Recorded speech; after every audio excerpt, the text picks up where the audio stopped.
우리에게 주시는 하나님의 말씀은 데살로니가 후서 1장 1절부터 4절 말씀입니다. 바울과 실로아노와 디모데는 하나님 우리 아버지와 주 예수 그리스도 안에 있는 데살로니가인의 교회에 편지하노니 하나님 아버지와 주 예수 그리스도로부터 은혜와 평강이 너희에게 있을지어다. 형제들아, 우리가 너희를 위하여 항상 하나님께 감사할지니 이것이 당연함은 너희의 믿음이 더욱 자라고 너희가 다 각기 서로 사랑함이 풍성함이니 그러므로 너희가 견디고 있는 모든 박해와 환난 중에서 너희 인내와 믿음으로 말미암아 하나님의 여러 교회에서 우리가 친히 자랑하노라. 아멘. 오늘은 믿음과 소망과 사랑이 풍성한 교회라는 제목으로 하나님 말씀 증거하도록 하겠습니다. 이렇게 육교구 헌신 예배를 통해서 우리가 함께 예배를 드리는 은혜를 허락하신 하나님께 감사드립니다. 데살로니가 교회 전후서는 이 바울이 데살로니가 교회에게 썼던 편지입니다. 아시다시피 바울이 2차 전도 여행 때 세워진 교회가 데살로니가 교회입니다. 마게도냐 지역에서 첫 번째 교회가 빌립보 교회고요. 그 옆에가 바로 데살로니가 교회인데요. 사도행전 기록에 따르면 바울이 그곳에서 사역했던 기간은 그렇게 길지 않았던 것 같습니다. 성경에 보니까 새 안식일, 그러니까 3주에 걸쳐서 그곳에서 복음을 전했고 많은 사람들이 복음을 받고 복음을 받아들이고 주님을 영접하게 되자 유대인들이 가만 놔둘 리가 없죠. 핍박과 폭동을 일으켜서 바울과 실라 그 선교팀이 데살로니가 지역에서 도망치게 됩니다. 그 정도로 박해가 심했던, 핍박이 심했던 지역이 데살로니가 교회인데요.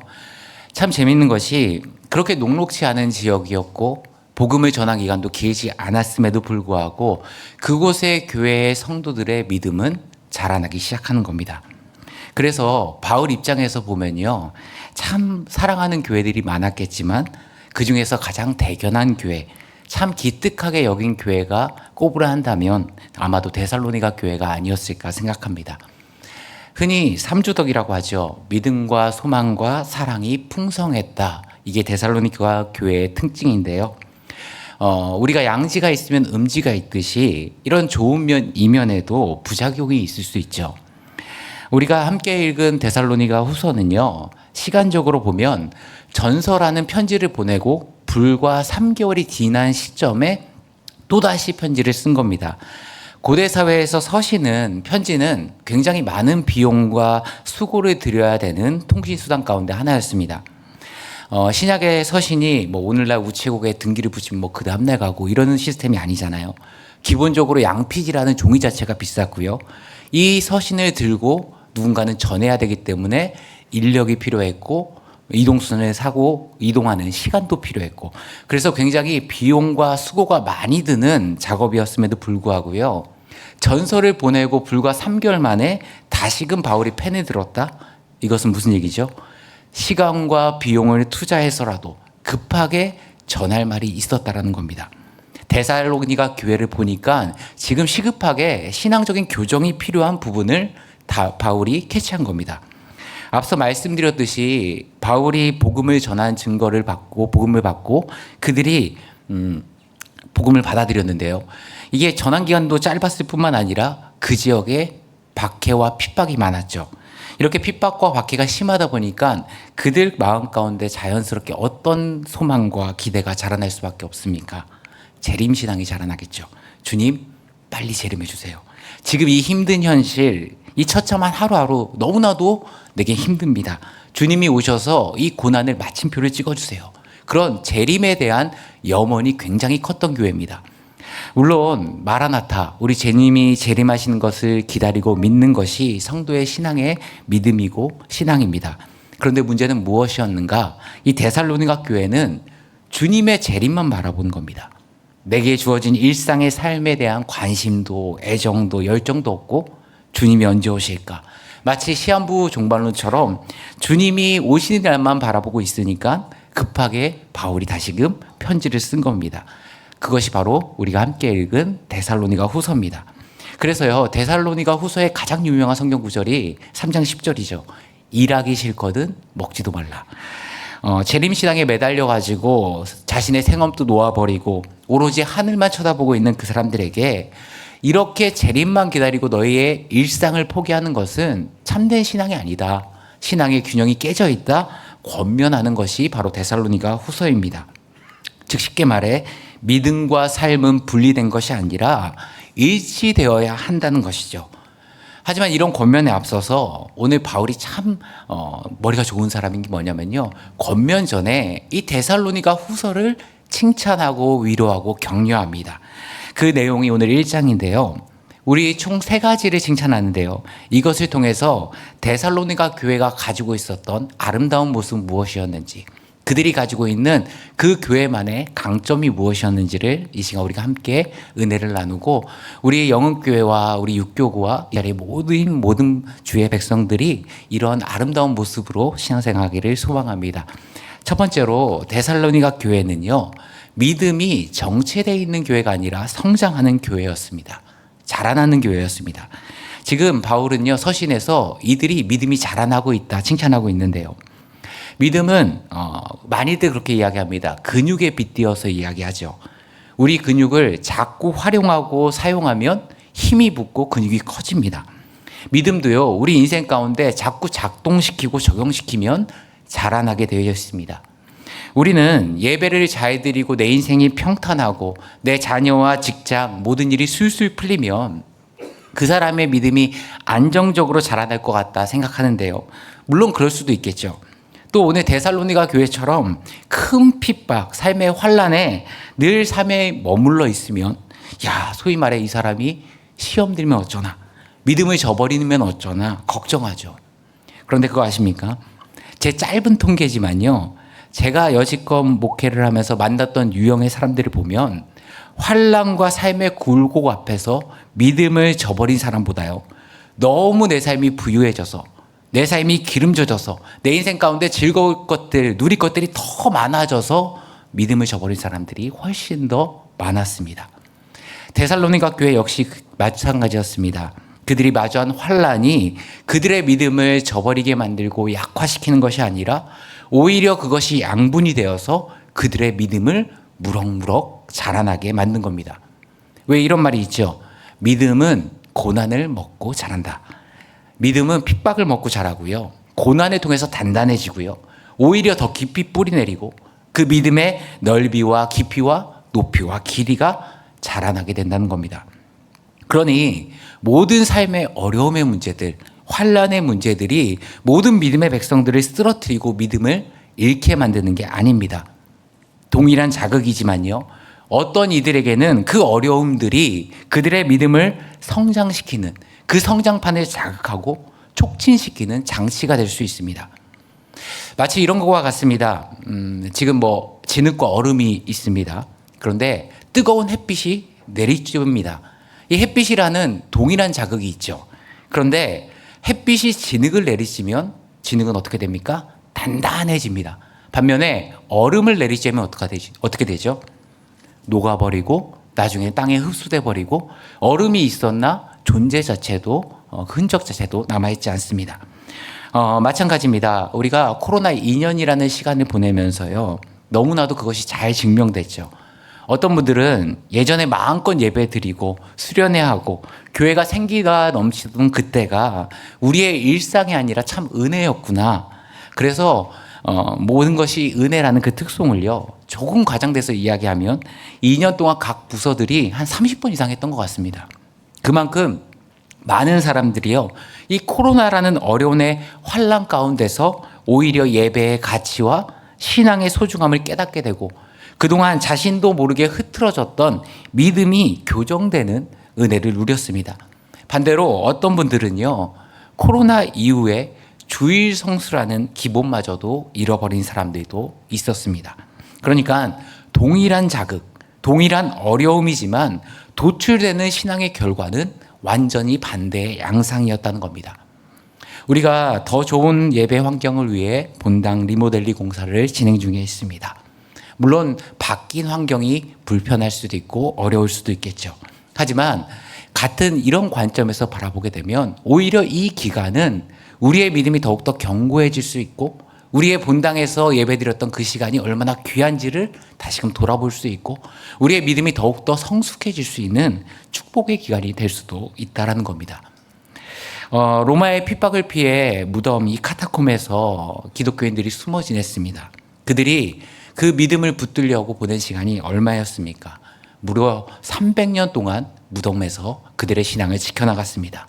그리고 그 300년이 지나고 로마에서 기독교가 자유를 얻었을 때 이 카타콤에서 몸집을 드러낸 크리스찬들은요, 제국 앞에서 두려움을 떠는 어린아이들이 아니라 십자가로 제국을 전복시켜버리는 복음의 전사로 완벽하게 탈바꿈됐습니다. 우리 인생도 마찬가지입니다. 내 삶의 환난과 고난, 핍박에 놓인 성도님들 잊지 마십시오. 우리의 믿음을 죽이지 못하는 고통은요, 결국 우리를 더욱 강하게 만들 겁니다. 오늘 데살로니가 교회가 어떤 환경, 어떤 상황 속에서도 그들은 믿음이 계속해서 자라나고 하나님 앞에서 믿음이 성장하는 그런 은혜로운 공동체였습니다.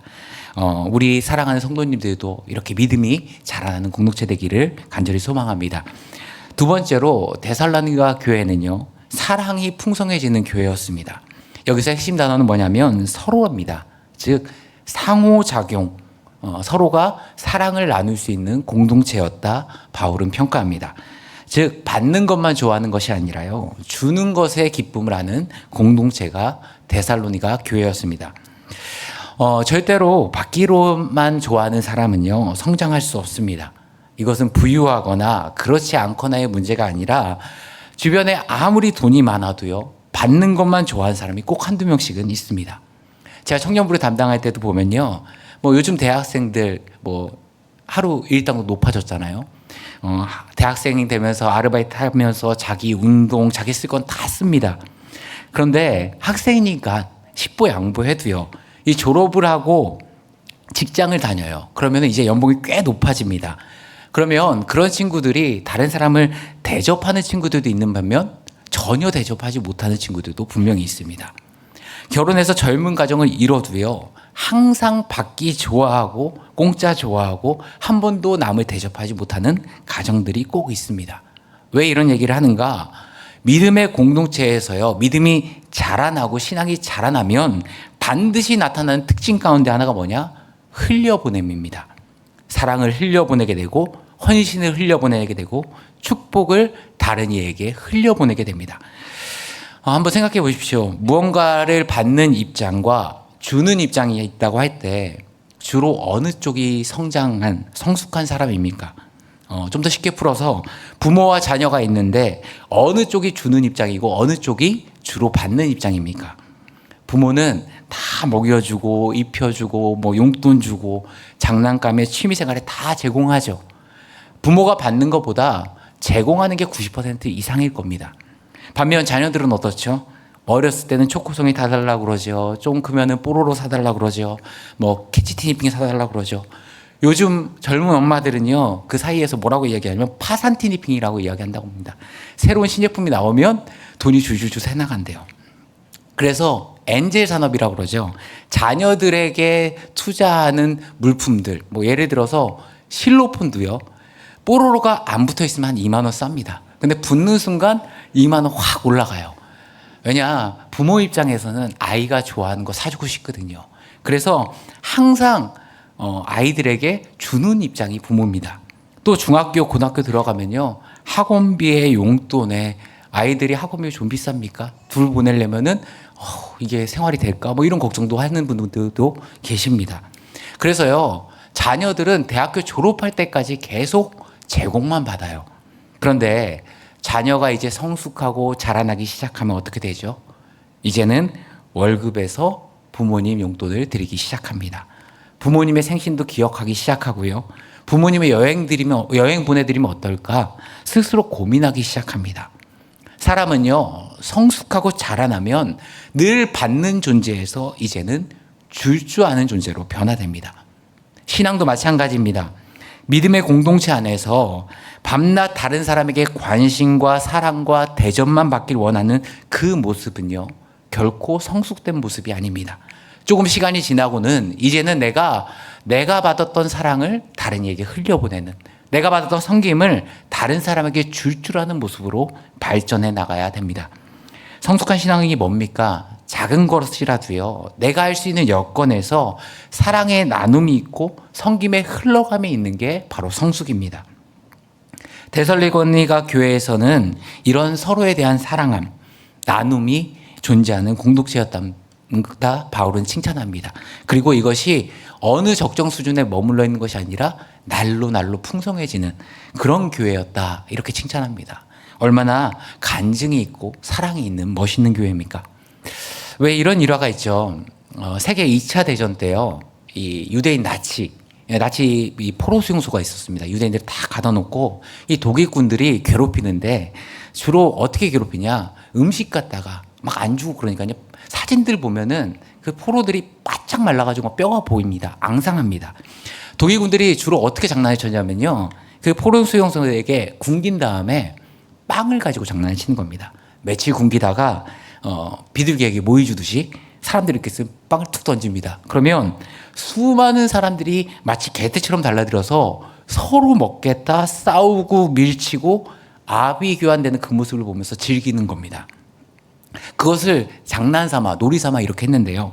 한 번은 잡혀온 포로 가운데 군목이 있었답니다. 군 목사님이 계셨는데 빵을 딱 던졌는데 그 군인 목사님이 빵을 딱 들고 이렇게 외쳤다고 합니다. 이 빵을 주신 하나님께 감사드립니다. 다 같이 찬송합시다. 그러니까 그 아비규환으로 변해버린 게 아니라 그 장소에서 갑자기 사람들이 찬송을 부르기 시작하고 그것을 가지고 성찬을 했답니다.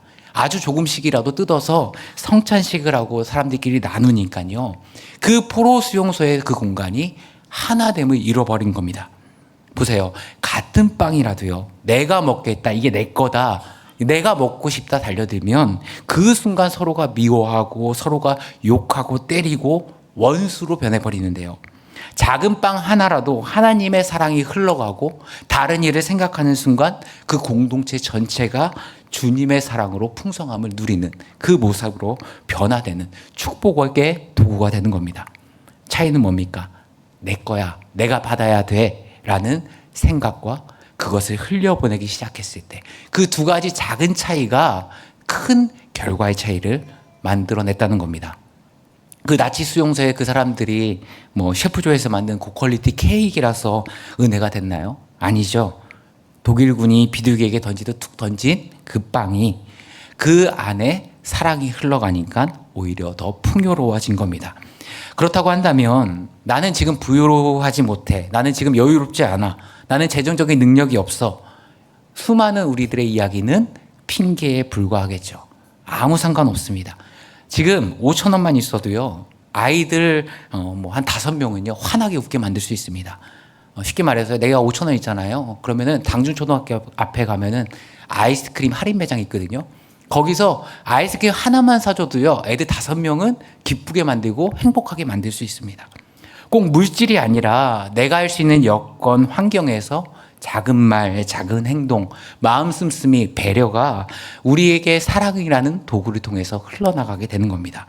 데살로니가 교회가 이렇게 사랑을 나누고 그것들을 날마다 풍성하게 만드는 그런 공동체였다는 겁니다. 저희 영흥교회가 이런 공동체 되기를 간절히 소망합니다. 마지막으로 어려움을 인내하고 기다릴 줄 아는 공동체였습니다. 사전 말씀을 보시면 그러므로 너희가 견디고 있는 모든 박해와 환난 중에서 너희 인내와 믿음으로 말미암아 하나님의 여러 교회에서 우리가 친히 자랑하노라. 데살로니가 교회는 핍박과 환난이 있었습니다. 하지만 그것을 견뎌낼 줄 아는 신앙의 인내가 있는 공동체였습니다. 사실 인내의 근원, 원동력은 소망에 있죠. 그래서 데살로니가 전서에 소망의 인내라고 표현하잖아요. 잘 아시는 예화겠지만 빅터 프랭클린이 나치 수용소에 수용됐을 때 함께 수용됐던 세계적인 작곡가가 있었답니다. 이름은 밝히고 있지는 않지만요, 아마 유대인이었을 겁니다. 그 사람이 다가오더니 이 정신과 의사였던 빅터 프랭클린한테 이런 상담을 했답니다. 의사 양반, 내가 질문이 하나 생겼습니다. 얼마 전에 희한한 꿈을 꿨는데 꿈속에서 누가 내게 다가오더만 알고 싶은 게 있으면 무엇이든지 물어보라고 얘기를 하는 겁니다. 근데 꿈속이지만 참 그분이 전능한 분이었던 것 같답니다. 그래서 자기가 꿈속에서 너무 이 수용소 기간이 힘드니까 이렇게 물어봤답니다. 내가 언제쯤이면 이 수용소에서 풀려나겠습니까? 그렇게 물어봤더니 그 전능하게 느껴지는 그분이 명확한 날짜를 알려줬다는 거예요. 1945년 3월 30일에 끝난다. 진짜로는 3월 30일 훨씬 더 조금 더 한 2달 정도 더 지나서 유럽 쪽은 끝나고 일본은 좀 더 뒤에 패망했죠. 그런데 그 꿈을 꾼 때가 언제냐면 3월 초였답니다. 3월 초였는데 이 사람이 너무 이제 꿈속에서 그게 마음에 믿음이 되니까 너무 신난 겁니다. 그래서 너무 행복하게 그 날짜를 기다리면서 보냈대요. 그런데 15일, 뭐 20일, 25일까지는 막 희망이 넘쳤답니다. 그런데 29일이 돼도 아무 변화가 없자 이 사람이 갑자기 얼굴이 파랗게 질리고 열이 높아지더니 의식을 잃고 쓰러져 버렸대요. 그래서 나중에 의사에게 물어보니까 함께 수용된 그 작곡가가 죽었다는 겁니다. 발진티푸스라고 열병에 의해서 죽었는데 빅터 프랭클린도 의사니까 그 사건을 분석하면서 책에서 뭐라고 기록했는가? 이 사람이 정신병으로 죽은 것도 아니고 발진으로 죽은 이유는 며칠 전까지만 해도 너무 활기가 넘쳤던 사람이잖아요. 그 분석한 결과가 뭐냐? 마음 가운데 소망이 있을 때는 이미 발진티푸스가 그 안에 있었지만 억제할 수 있는, 면역할 수 있는 모든 세포가 활성화되었던 겁니다. 그런데 소망이 딱 없다고 생각하는 순간 모든 면역세포가 갑자기 기능이 약화돼 버리고 그 안에 잠재져 있던 발진티푸스가 활동하기 시작한 거죠. 그것을 보면서 빅터 프랭클린이 이런 얘기를 했습니다. 사람이 인생을 살아가는데 가장 중요한 것은 믿음과 소망을 가지고 있을 때 그 사람이 살아갈 수 있다. 믿음이 나를 살리는 힘이고 소망이 나를 살리는 힘이다. 이렇게 기록합니다. 오늘 데살로니가 교회에 박해와 핍박이 있었습니다. 하지만 그들이 흔들리지 않고 믿음의 자리를 사수할 수 있었던 그 이유는 무엇인가? 그들 마음 가운데는 하나님과 함께 누릴, 우리 주님과 함께 누릴 영광의 소망이 있었기 때문에 아무리 힘들어도 아무리 어려워도 그들이 그 모든 것을 이겨낼 수 있는 믿음의 면역이 활성되었던 겁니다.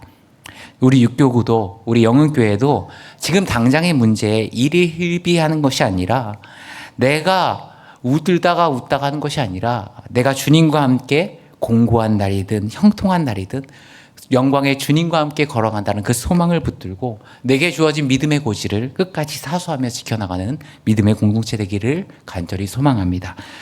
오늘 말씀을 정리하도록 하겠습니다.